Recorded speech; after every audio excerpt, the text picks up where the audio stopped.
All right, everybody. Welcome back to episode 22 of the Almost Awesome podcast.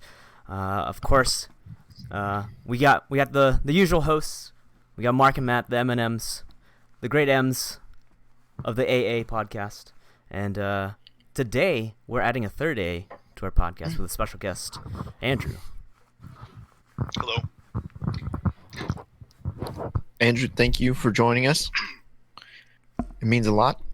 For those of you guys that have never met Andrew, he's a really, really close friend of mine. I met in Chicago. No longer lives there, but it's cool. It's fine. We're still friends. As you can tell. So in normal fashion, Andrew, we usually pick a theme for our podcast. We wear like an attire. You picked white dress shirts. I know, given everything, it was a little last minute. But any reason why you picked white dress shirts as our attire for the evening? Why white dress shirts? It's simple but professional. Like you don't have to look in your closet to find a white dress shirt. Everyone's got a white dress shirt. So I think that's why, and it just looks good. Nice. Thank God. It's funny because I had actually only recently, well, not recently, maybe like a couple weeks ago, bought this shirt because I was like, I actually don't have like a white dress shirt.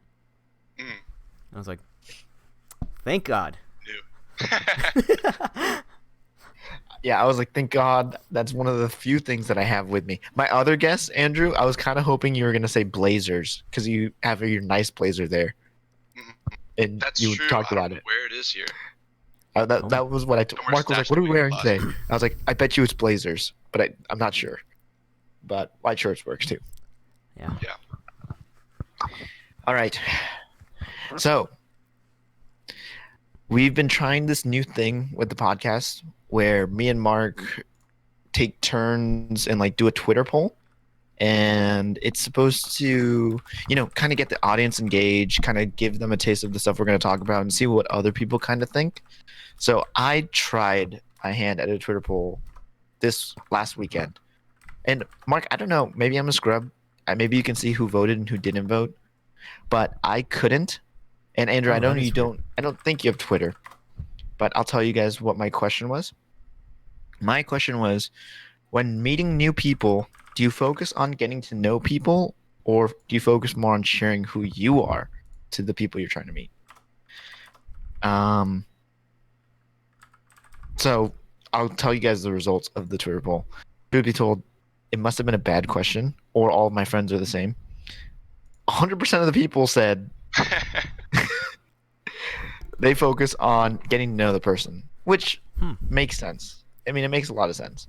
Yeah. But I want to extend that to you guys. Like, when you guys meet other people, what do you kind of focus on? Do you focus on, asking them a lot of questions, or do you focus on, like, sharing information about yourself? I would say, naturally you'd want to, exchange information, just talk about, get to know each other. That's like the common sense answer. But for me, I think meeting people has been pretty difficult. You meet friends in college, you meet friends in your childhood, but then after that, it's like moving to Chicago, for example, it becomes a different story. And I think I fall into the trap of just talking to myself, but obviously the goal is always the opposite of just like, hey, what do you do? Hey, what are you doing here? What's your backstory? Yeah, so a little bit in both. I think that's fair. Yeah. Mark, what about you? It's funny because when I think about it, in my head I'm like, yeah, I try to focus on like, the person I'm meeting. Like even like I would say like even dating wise, I'm like I'd rather get to know the other person because I'm like I don't think I'm interesting. I don't like I live with myself like day in day out. So the things I do, it's not like interesting. That's just my day-to-day thing. Other people may find it interesting, but for me personally it's like okay, whatever. But when I thought about it, I feel like I usually end up kind of talking about myself. where it ends up becoming like, obviously I'm comfortable with talking about me. Again, I live with myself day in, day out. I hope I know, the things I do, the things I like and stuff like that.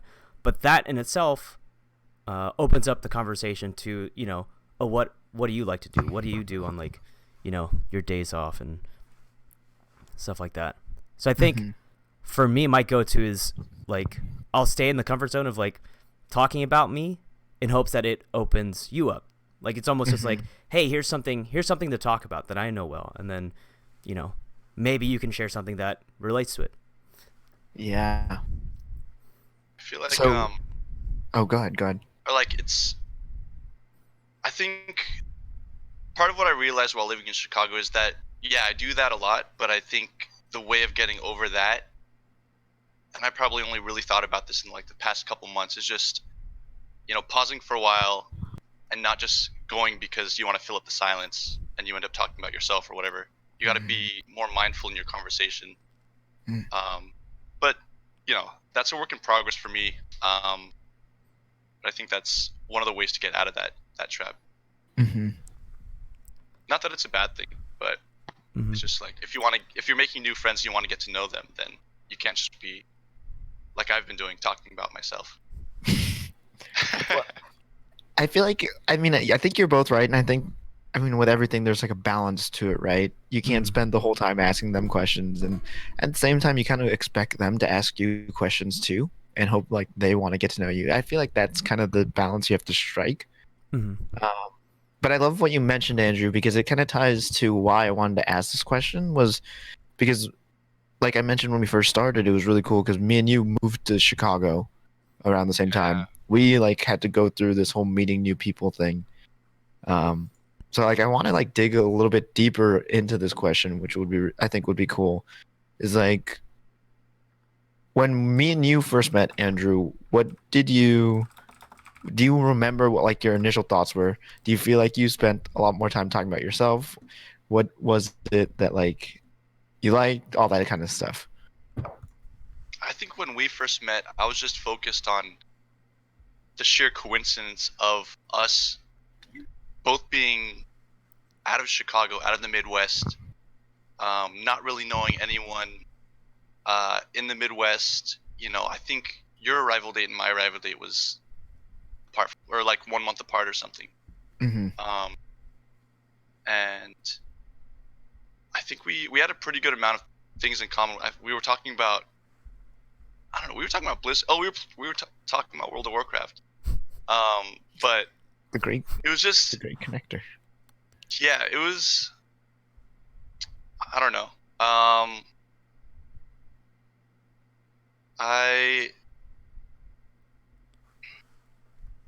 don't know. I was just shocked to see how many things that we had in common, and it was just interesting to get your perspective on just like your move to Chicago. Yeah. Talking about my move to Chicago, honestly, I don't remember whether or not I was, talking more about my story than, talking about mine and then asking you about yours. Yeah. But I feel like I think that's like a testament of us not doing that, because I don't really remember either. But I remember thinking, man, this is uncanny that we have so much in common, but we're so far apart at the same time. And I was like, that is so nuts. And at the same time, I feel like we were pretty chill and like easy to talk to and easy to get along. But then what I want to ask now is, Mark, what did you think when you first met Andrew? I guess like for me, I don't know. No, I'm kidding. No, because to be fair, like Matt prefaced it. It wasn't just like a coincidence meeting, like, or just like a meeting you like out of the blue kind of thing. Like Matt's always like talked about like you and Kayla and stuff, like when we talk about like hang out and like how things are going in Chicago and you hang out with your friends and stuff like that. So like, tell him that. Yeah, you asked me. I had to answer. All right, hold on. We gotta cut. Exposed. We gotta cut. I've been exposed. We'll be right back. But like he kind of prefaced it where like it made it easy for me to kind of like meet you and like be cool and chill around you, just from like the different stories Matt told me about you, and just like hanging out and stuff like that. And you know, most of the people I assume that Matt associates with, you know, they're mostly decent people. So like going Mostly. in, it was mostly you know.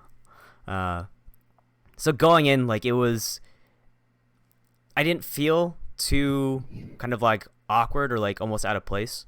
So like that definitely helped me kind of like almost like relax and not be Get to know us. Yeah, not be like uptight and nervous and be like, oh, this, like I'm meeting someone for the first time.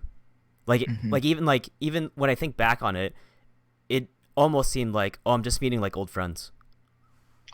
Like where it just seemed like very smooth, very cool, very chill, and like it was like, I mean, to put it this way, it just felt comfortable. It's just like being at home, but like different faces on, you know, the same old friends, I would say.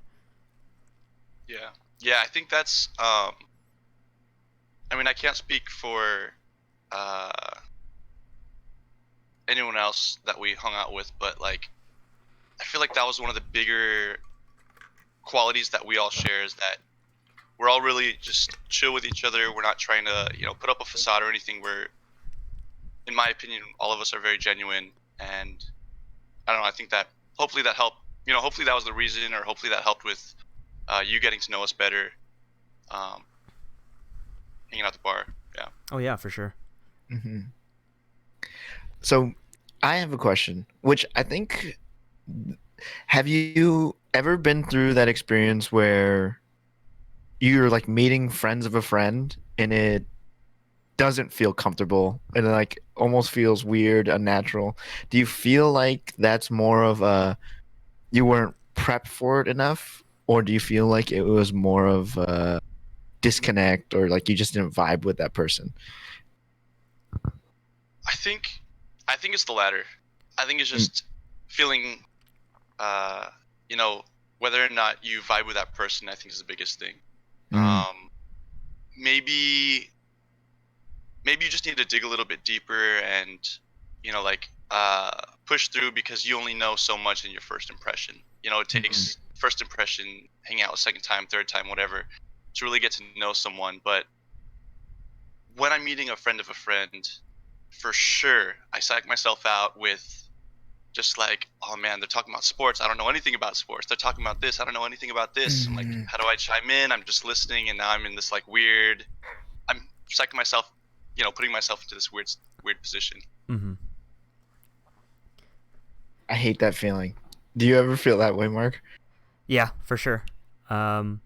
It was funny because I guess for me, like I always think of it as like, when you mentioned like meeting a friend of a friend, immediately I just thought of, it's almost like dating, right? Where you try to ask them like, oh, you know, what can we click with? What are you interested that, you know, I also share an interest with?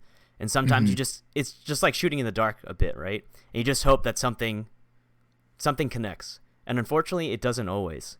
And then you just kind of like, there's like a weird awkwardness where you're like, okay, let me try to shoot somewhere else. Let me try something else.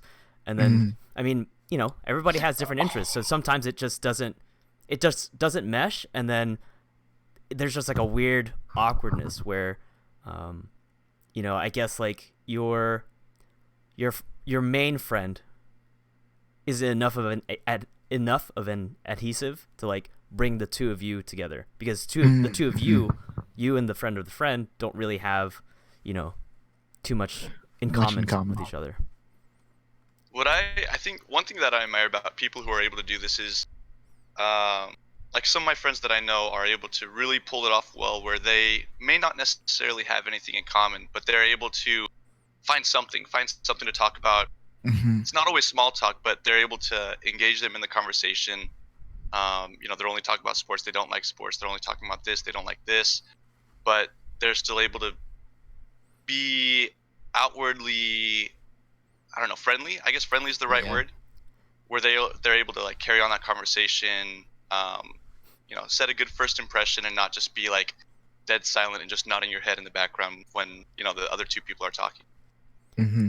Yeah, it's like the That's people real have talent. I admire that. people have that like the power to control the room, where they kind of like set the feel of the environment, right? There are a lot of people who kind of do that, where they'll kind of notice someone's like slightly being left out, and they'll try to like adjust, whatever the topic of discussion is or whatever's going on to help them feel included and stuff like that. I think it's so crazy, right? Because I like it. It's so easy to relate to, because I think we all have friends who've been through the experience where like it kind of does just click. Which I think for me, it was always amazing. Like when you guys first met and we like went out drinking, like it was crazy because it didn't feel like, yo, I have to be glue. I have to like, yo, Andrew, Mark plays World of Warcraft too. Mm-hmm. Like I never had to do stuff like that. It kind of just felt. That's true. It just kind of like flowed, and then if World of Warcraft came up, it like clicked like, more. Yeah. But like we already the connection was already there before we got to like sports or World of Warcraft or hobbies. So it was like really cool seeing that vibe, and it's kind of crazy because it's when you're in that moment, I think all of the parties feel that kind of tension, like. The friends are like, oh man, am I gonna get along with this person? The middle person's like, are they gonna get along? Yeah. And then everyone's kind of like, please say something where we all get along, or we're just gonna have to do shots or something. Yeah. So I think it's like really cool, but I also think it's really funny because at the same time, when you go through the moment where like, oh, they're talking about sports, I don't like sports. It's crazy because at the same time, like you literally have the one thing in common. And it's like that person that's there. And sometimes like we completely miss that. And I think that's really crazy. And sometimes, it's not always easy to like get the glue. And there's sometimes where like the vibe just isn't right. I think there's like timing to it.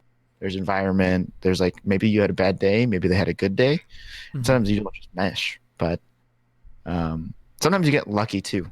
And I think it was kind of cool that like, I think it was kind of lucky and cool that like when me and you, Andrew, met, it meshed, and then like it got even luckier when like Mark came to town and we all hung out and everyone just meshed, and we all had a good time, and it was just like, Mark, you described it perfectly. It literally felt like old friends, and I feel like that's like one of the best feelings, is hanging out with new friends but feeling like you're with old friends. Comfortable, as you are, if you were friends, Yeah, I mean, honestly, Mark, I don't even remember what we talked about, but I feel like I was never, and I mean, it goes with both parties, right?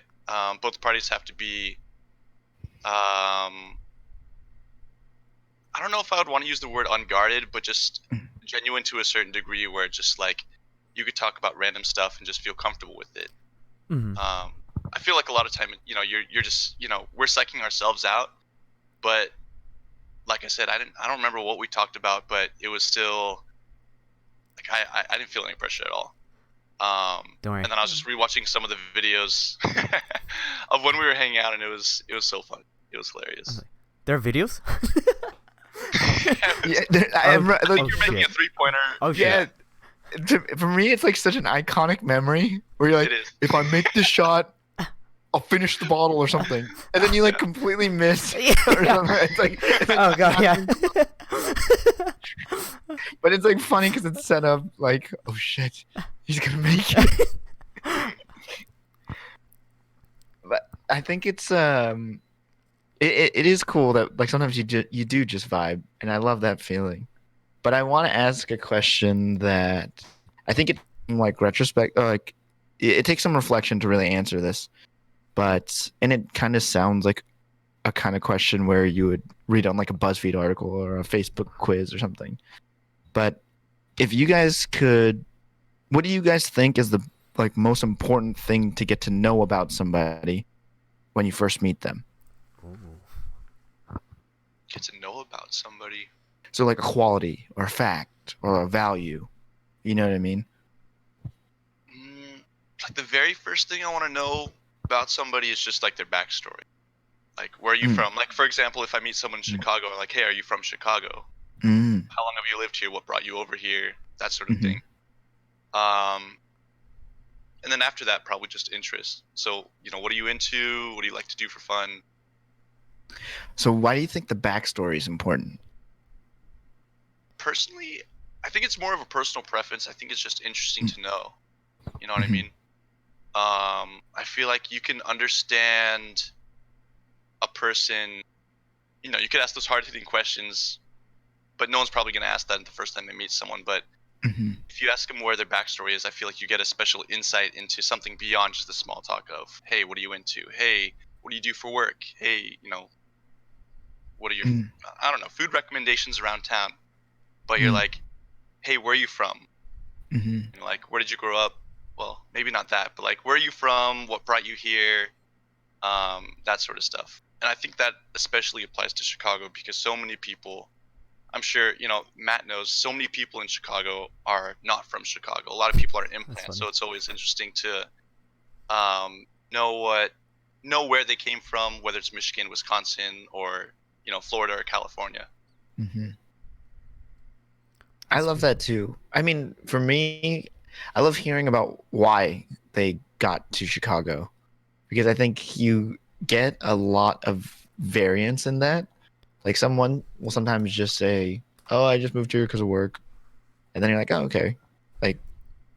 Like, give me more to that. But then sometimes you tell, like, someone will say, "Oh, I moved here because of work because this is what I wanted," and then like it reveals so much more about their character and what they want and why they got there. And I think that's like, to me, that's super important. I love hearing, and I think it is cool because Chicago is a really good city for that kind of question because so many people move to Chicago from outside. But with that in mind, I feel like Mark, your answer would be pretty different because I feel like you don't get as much of that in Florida. Yeah, it was because I thought about it and it seemed interesting to me because it's like a simple question that anyone can answer, but the answer is always going to be like it could be a wide variety of different answers, right? It's something that like where you came from. It's something you can easily answer and kind of get comfortable with. I know for me, I kind of mentioned it before, but for me, I like to see like what people are interested in hopes that I find a connection off of like, oh, I can bounce off of this and stuff like that. And again, most of my weird conversations or interactions have been through dating, so like sometimes I'll just shoot like, oh, what do you like to do on your free time, stuff like that, and then like if it just kind of drops off, then I'll be like, okay, well, this is like some of the stuff that I'm into, and like almost like I'll try to like carry it, I guess, and I'll tell you about me, and then maybe you can vibe off of that. But it's sometimes it works, sometimes it doesn't, because like I said, there are millions of people on the earth, there are millions of things that you could be interested in.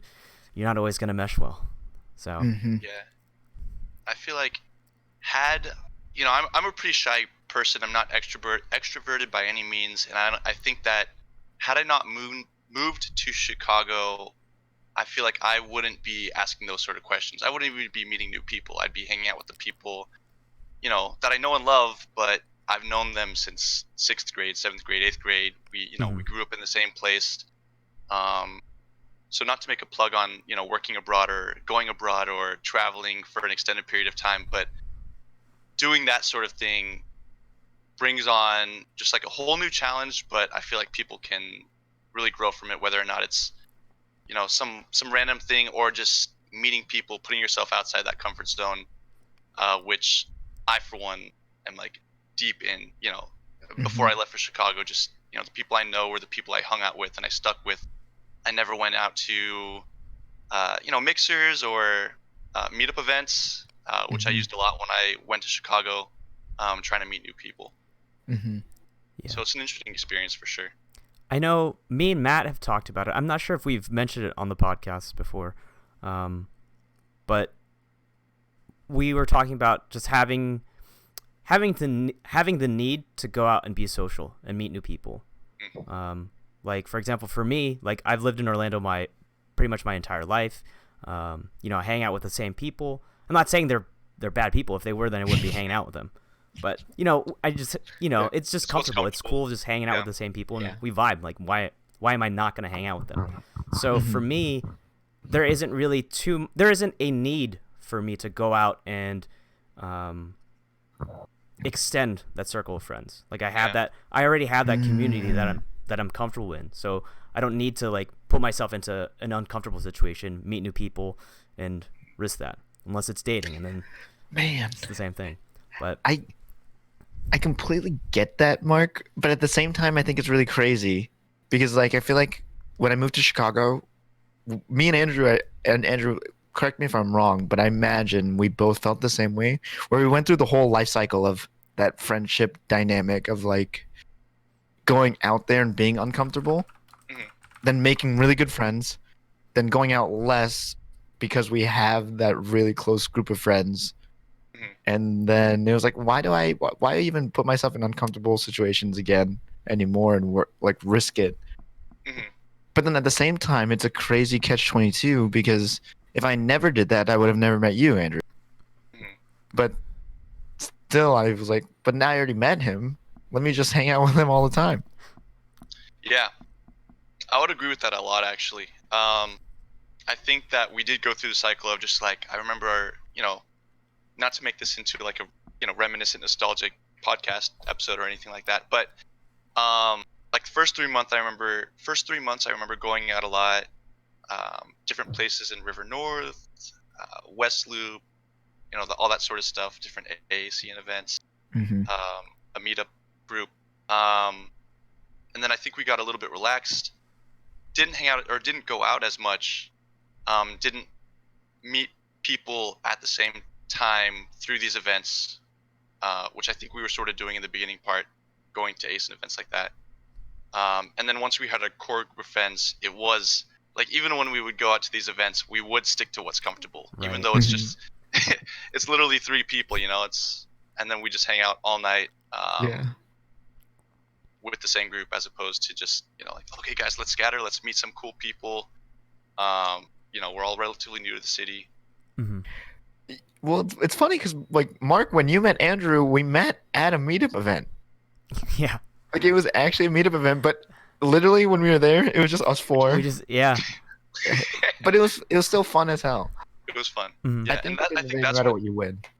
And I think it's a combination of the two, right? So if you enjoy your company, you're less likely to go out of your comfort zone and try and meet new people. If you're comfortable, you're not likely to meet new people.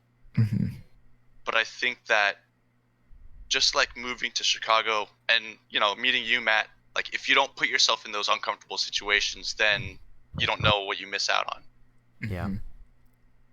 And I think that's why, you know, one of my goals, I didn't write it down anywhere, but I really should, or else I'll forget. But one of the things that I want to challenge myself on coming back to the Bay Area, where I lived, where I grew up before Chicago, is continuing to do what I did in Chicago, meet new people, expand the group of people that I know, learn about, not learn about different perspectives, but just get to know a wider variety of different people, because I feel like not only is that interesting, number one, but people grow from interacting with different kinds of people, you know what I mean? For sure. So that's my goal. I feel like that's a really good transition into our other topic. So like you just moved back home, Andrew, and this is something that we actually talked about in our last podcast, was this concept of expectations.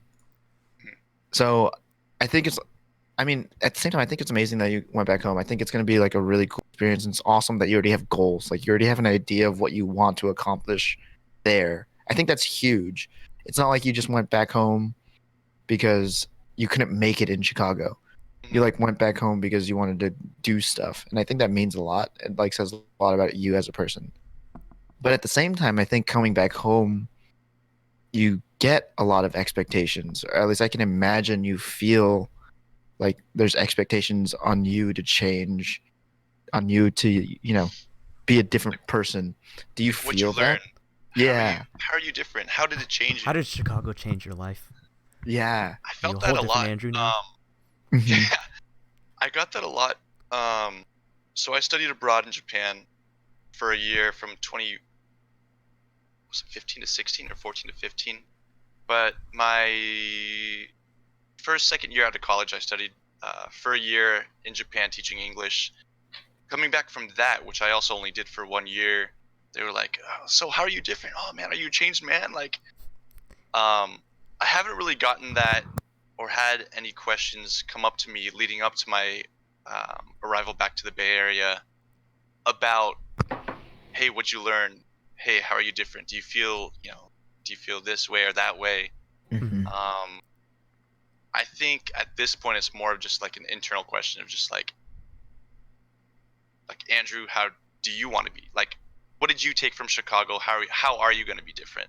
Mm. So I really haven't gotten a lot of questions from friends or family about like, how was the experience? Like, do you feel like just Mhm. like when you're a little kid and you're being asked like, you're a year older, how do you feel? It's like, Yeah. It's like, I didn't really notice anything. yeah, So that's yeah, kind of Yeah. cool. exactly. So like, right, and it's not like you really feel the pressure. It's just you're back home. No, yeah, I feel like that would be. I'm pretty bad under pressure, so that'd be extra stuff on top of everything else. If they did ask, I wouldn't just like shut them off if they asked me about that. I don't know if I'd have a good answer about like how'd you grow as a person, how'd you grow as a professional. Mm-hmm. I feel like I have grown, but yeah, thankfully, thankfully they're not putting that pressure on me. Like, so how are you different? How did you improve yourself? Yeah, I think that's a lot of pressure. Mhm. Um, but sometimes it doesn't exist, and I think a lot of the times it is just in your head. And I Yeah. think sometimes people are just wondering, and they don't. It's not like they ask that to put pressure. They're Yeah. just Yeah. they literally are curious because from their perspective, I think it's especially interesting. My guess would be it's especially interesting when it's someone that hasn't really moved and they kind of fantasize this idea of moving to another city and transforming and all that, which like it's interesting because it is fantasized, but it's also kind of true. There's like a balance between it Mm-hmm. that Yeah. like I feel like you probably are a changed person Mhm. after coming back to California from Chicago. Mhm. Um, but I wanted to also ask you, Mark, this because in a similar sense, like Andrew, you're making a big jump going back to California. I think Mark, you did something similar going back to school. Like, do you feel like you had an expectation on you or like a type of pressure returning to that environment? I think for the most part, it was mostly just on me, where um, the idea, obviously, of going back to school. I'm not here. I'm not here to party. I'm not here to make friends. I'm here to like really focus and grind on school. You know, or else it's gonna basically be the same thing as I did with my previous degree, where I'll graduate with a degree and then what am I doing with it? Nothing really. Mhm. So most of the pressure was just internal, where it wasn't so much of like people asking me about stuff like that. It did kind of come up, and it did get like anxious about it. Where just like, oh, you're back in school, blah blah blah. Why are you going back to school? Like in my head, I would think of it like in a negative way, but it's like you said, it's just like a genuine like Mhm. question. It's not like every Yeah, day trying everyone's to like, put you oh, on the I'm spot. yeah. It's not like every day everyone's going back to school. I just got lucky enough where I had the opportunity to go back. But that leads me to another question, which I think for both of you. I mean, regardless, it's exactly what you said. It's not like every day someone decides I'm going to go back to school or I'm going to move back to like across the country. Mm-hmm. Was there a moment where you feel like you had a catalyst, or can you remember the point where maybe it didn't wasn't instant, but maybe it was one of the first times or one of the like memories that you have that said, "Oh man, I'm gonna take this leap back to whatever that decision, whether it's back home or school." Do you remember that moment and what was that like? For me, I think it was probably a lot of the stuff that I would talk to you and Kayla about.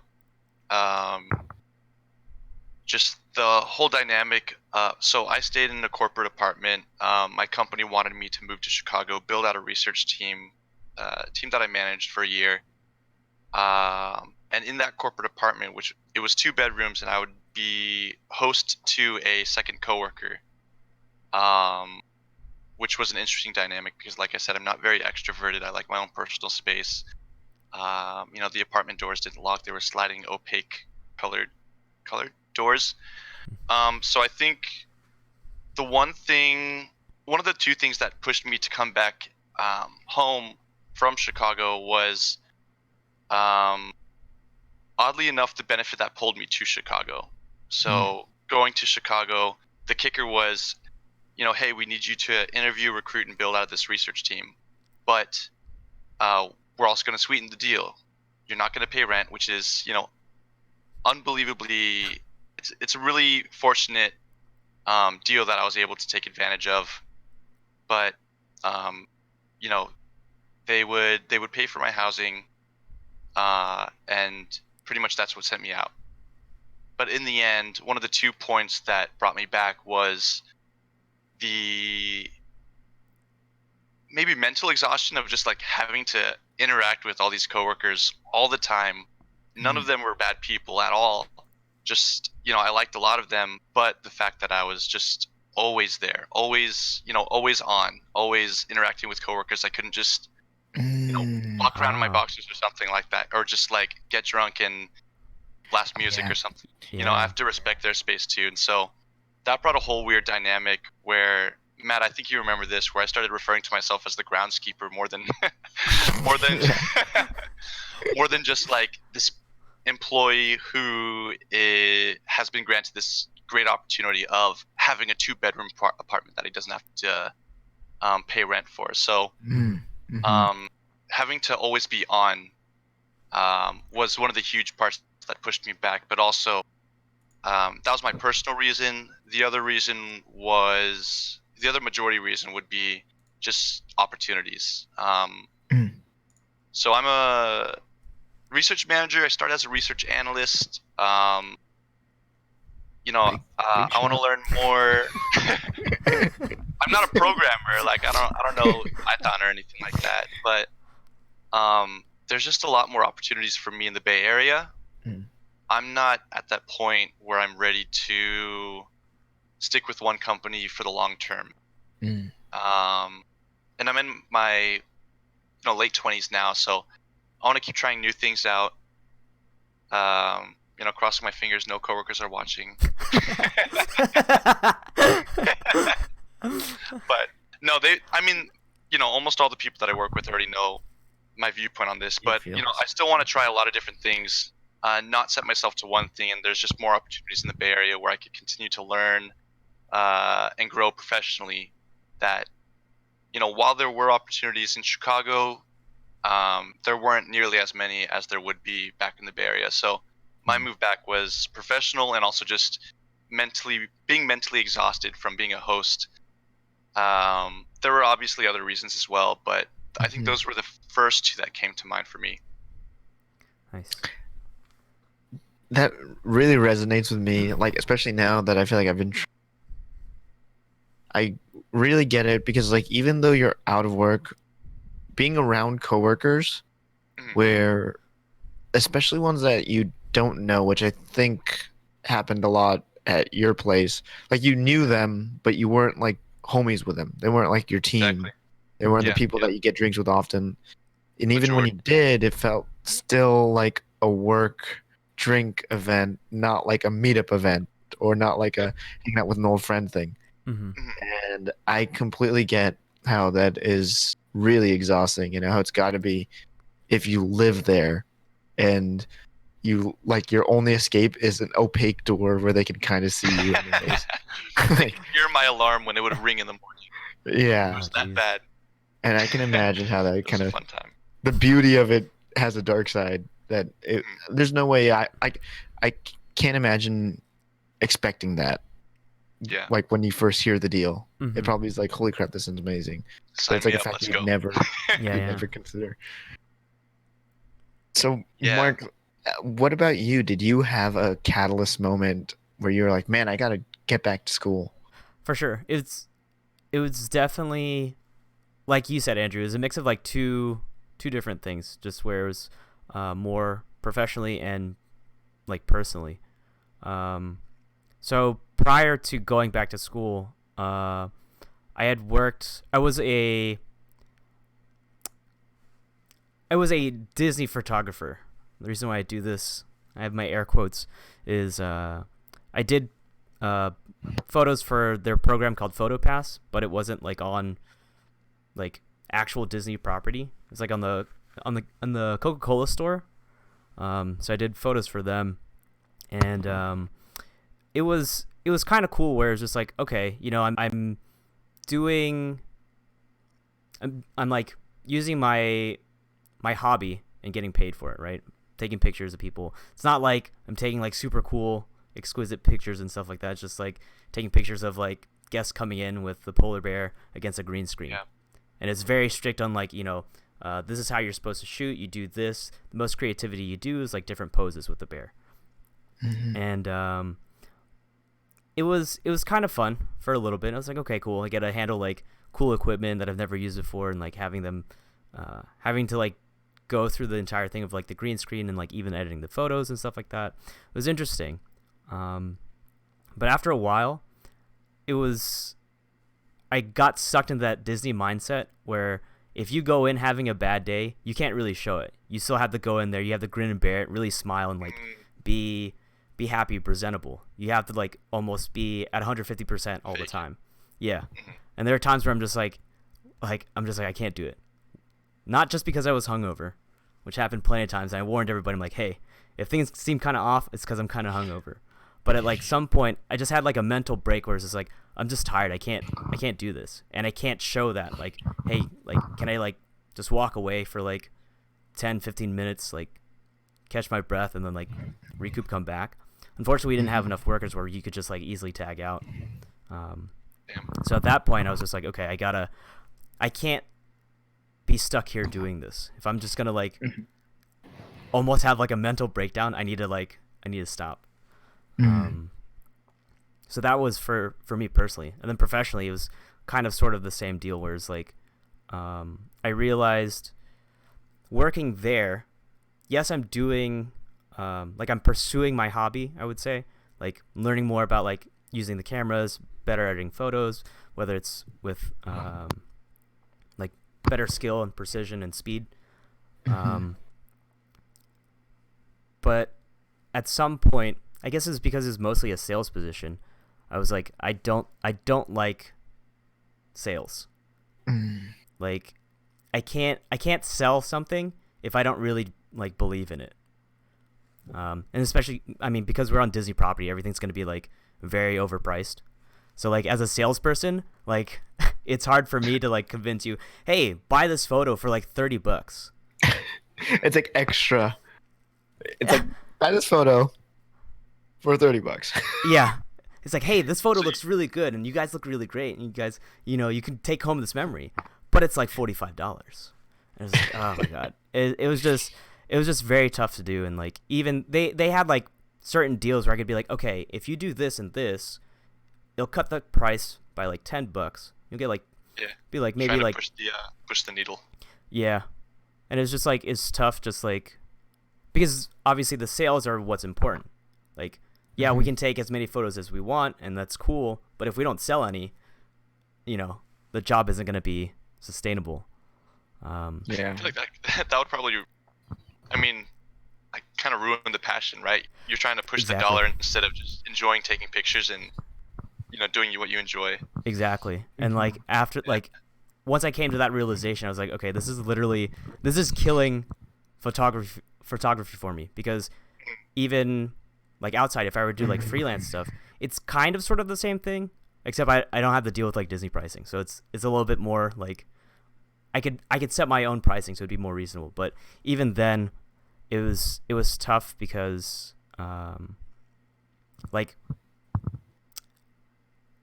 I tend to put myself on a lower scale, or I guess like for most artists, right? I think you're just very critical of yourself and you don't see yourself in a high light. So it's hard to put like an actual dollar value on the product you're selling for some people.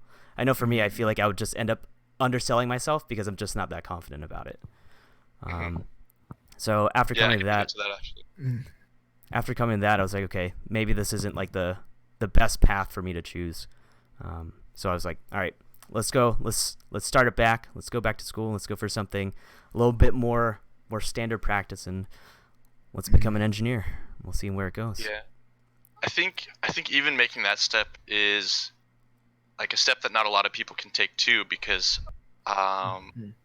you know, talking with family and friends, there are a lot of people who start in a job, do a job, and then they may not necessarily enjoy it, but they're going to stick with it because it's comfortable. And going back to that whole thing of being comfortable, you know, eventually, you know, some people, most people are, you know, able to get themselves out of it and make the move, but it's also hard going from what you know and what you're comfortable with, even if you don't like it to a certain degree, making that jump and being like, okay, that's it, I had it, you know, this is what I want to do, now I'm going to make the move to do it. So I think you know, I think you should give yourself more credit on that. Yeah, my perspective of it is it's never easy to know if you're making the right move, but I think there's a hell of a lot of courage to make a move. And I think it's Agreed. devastating, heartbreaking to hear someone that's unhappy and not making moves. But I also think it's like what you guys mentioned is I think it's not always immediate. I think it's a lot of the times those kind of things kind of wear on you until you can't take it anymore. And then you have an option to settle for it or to, you know, do exactly what you guys did. Like have the courage to make a change and hope it leads to something better. And I think that's huge. And I think it's the same thing. You don't know if it's right, but anything's better than what's the current state. If and you're I just think like it's suffering awesome. day in, day out. Yeah. Yeah, a lot of people people just need to be cognizant of it. You know, they need to be mindful of where they are in their career, what they're doing. If they enjoy it, more power to them. I'm not gonna, you know, say that, like, if they enjoy something, they should enjoy it, they should do it. That's their passion, pursue it. But if people are just getting comfortable, or in my personal example, a lot of people in my work don't, you know, they don't like what they're doing. We're not necessarily paid a very competitive salary compared to other companies that you can work for. But what a lot of the time what happens is that 8 months, 1 year, you know, a little over a year down the line, they'll keep feeding you that promotion. They'll be like, hey, you know, stay with us a little bit longer. Stay with us a little bit longer. Just enough. Yeah, the fish food. The fish food. And so, you know, you're stuck on the hook. And so that makes you even more complacent.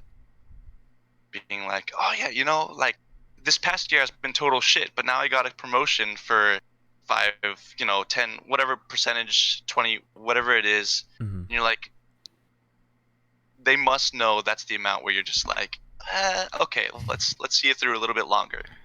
So I guess that's less of people being complacent, or maybe it's a combination of being complacent and also just, you know, getting trapped into something and not being mindful of, you know, what else is out there. Yeah. Yeah. I think My perspective. Go ahead, Mark. I think a lot of people, they feel like they're stuck. Like where, I have to do this. I have to do this. I don't have a choice. Yep. And like for me, I guess for me, I've been lucky. Like I was, you know, going to school wasn't easy either. I was lucky enough where, you know, I was able to. But like there's some of my friends that I ask, like, if you're not happy with what you're doing, like, why don't you look for something else?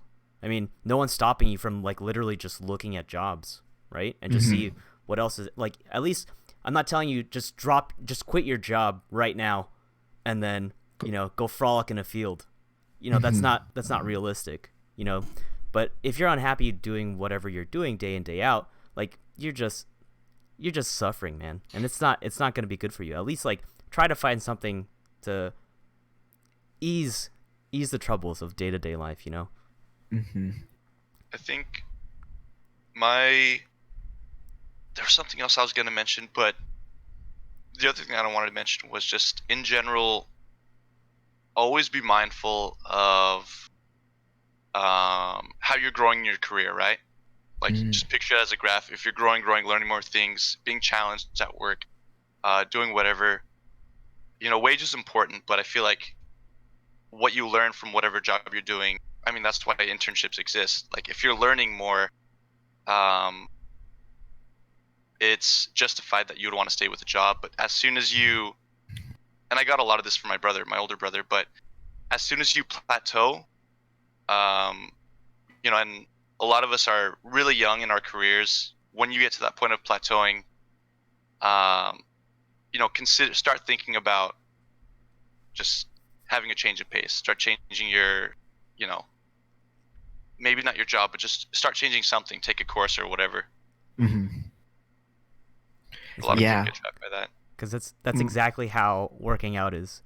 It's like once you reach that strength plateau, like you just have to change your workout system. Whatever you're doing, like whether it's small changes, you can still work out same muscle groups, but just like instead of using barbells, use dumbbells, and then you'll end up seeing growth that way. Or just like it doesn't, like you said, it doesn't have to be like a huge change, but like just a slight change can result in like a lot of growth.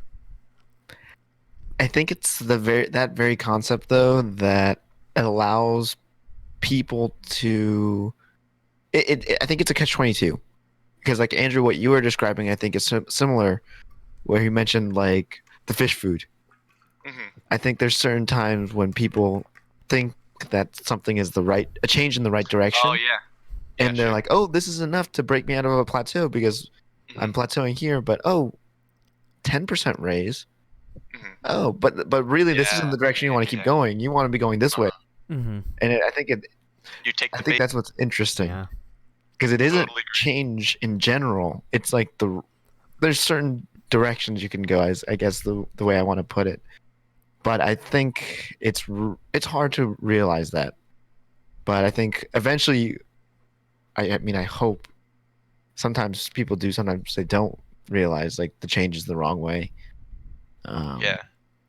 But again, I think that's what's really cool about you guys is I think like you've reflected on it.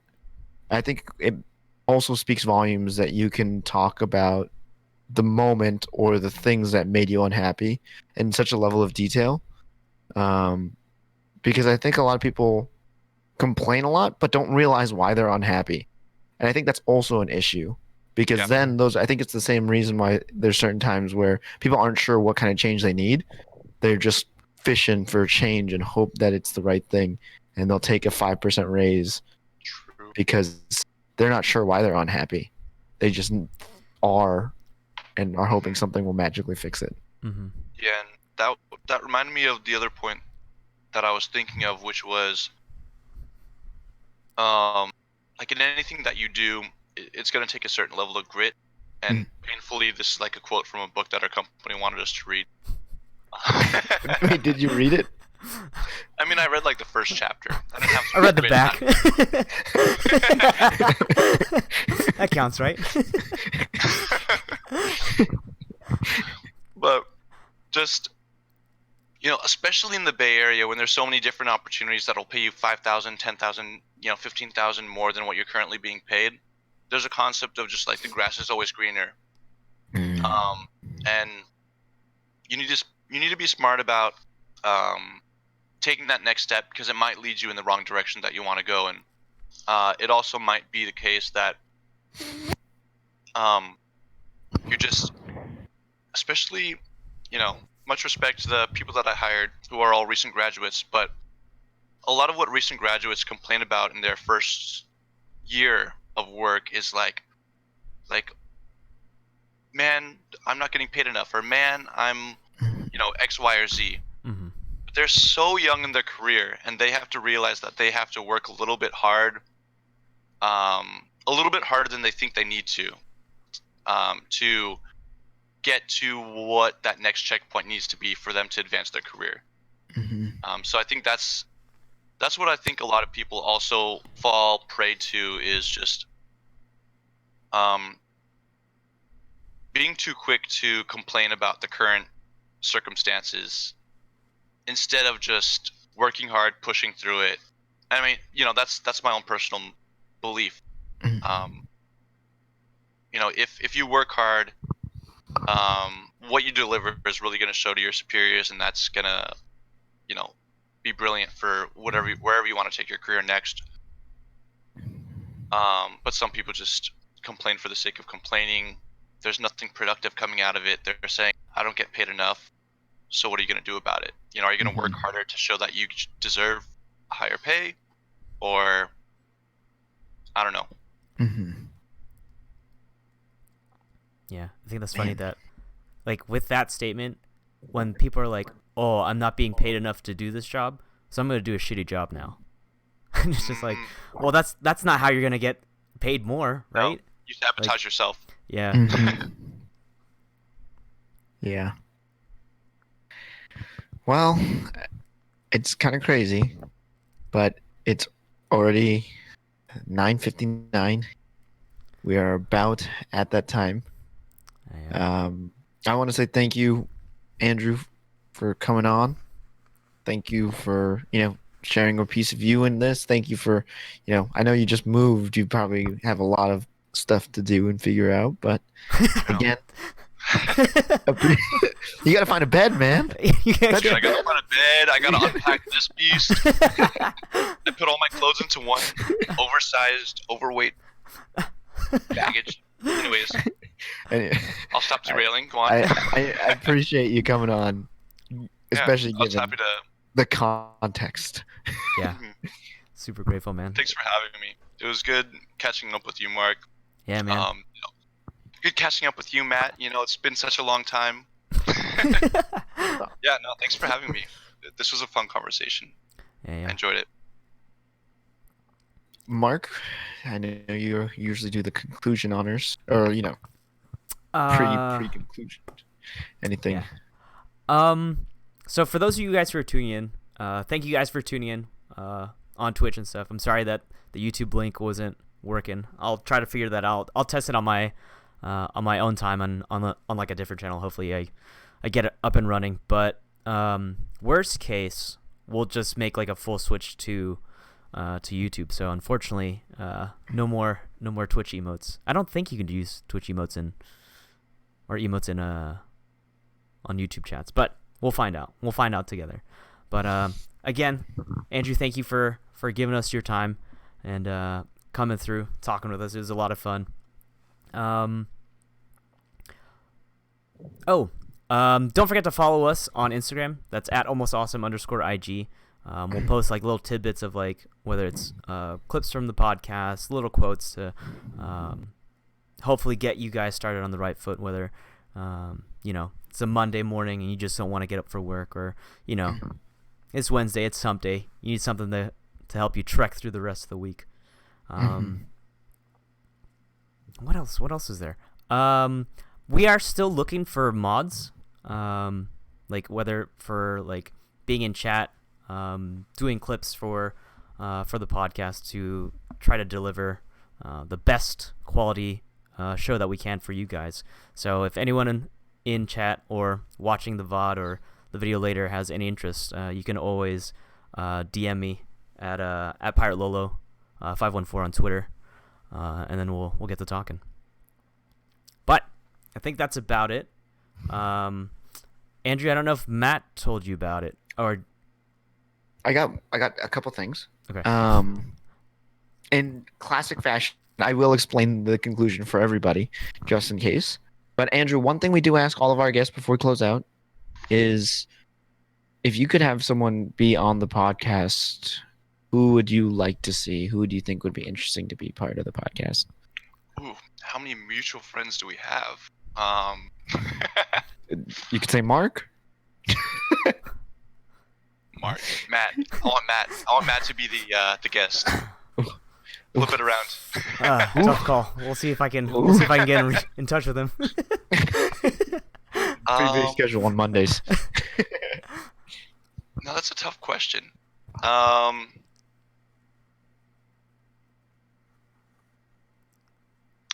If Kayla's up for it, I want to throw Kayla into the fray and see what she has to say. That would be a fun one. Okay. We'll jot that down. Otherwise, have you had Kevin? We have had Kevin. Damn. The re-return. I'll just start like going to the list of names that I. Tonica. We never had haven't. Tonica. We actually haven't yet. There you go. All right. Kayla, and then Tonica. And then That's Matt. your next guest. Okay. And then Matt, Kayla, Tonica. Oh, yeah, made it talk. We'll put it in the backlog. Yeah. Well, in classic fashion, Andrew, and everyone else watching, we always let our guests do the closer for our podcast. So I will put on a minute timer. The floor will be yours for that whole minute. You don't have to use all of it, Andrew. If you, cut it short, you can. But once we hit a minute, I'll be like, yo, cut that. I'll give you a signal. We'll cut it. And then we'll end the podcast. And we'll call it a night. So I'll count you down. I'll do a 3, 2, 1, go. You got some time to collect so you your thoughts. You can take a deep breath here while I pull up my stopwatch real quick. Okay. You ready? I'm ready. I already know what I'm going to say. All right. 3, 2, 1, go. No, I'm just kidding. A lot of people, just like what we were talking about, a lot of the stuff that I was talking about in the podcast, don't be afraid to feel uncomfortable. Put yourself in that position that, like, yes, it will be uncomfortable, but also on top of that, there's a reason why you're doing it and a reason why that's going to help you grow.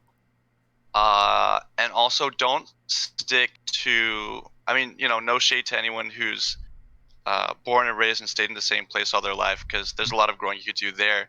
But don't be afraid to move to another place. Matt can attest to this. I can attest to this. You're going to go through a phase where it's just like really nerve-wracking, uncomfortable, but you'll be learning, about a lot of different perspectives, meeting a lot of new people, putting you outside that comfort zone. And I think that's valuable just in general, not even professionally, but just personally growing. So do that. All right, boys. Thank you all for coming by, stopping by. We're out. We'll see you next week. Bye. See ya. Oh, he left? He fucking left. Yeah. You tell him come back. Hey, I'll go. Come back. Come back. Andrew, I forgot to tell you, we do like a post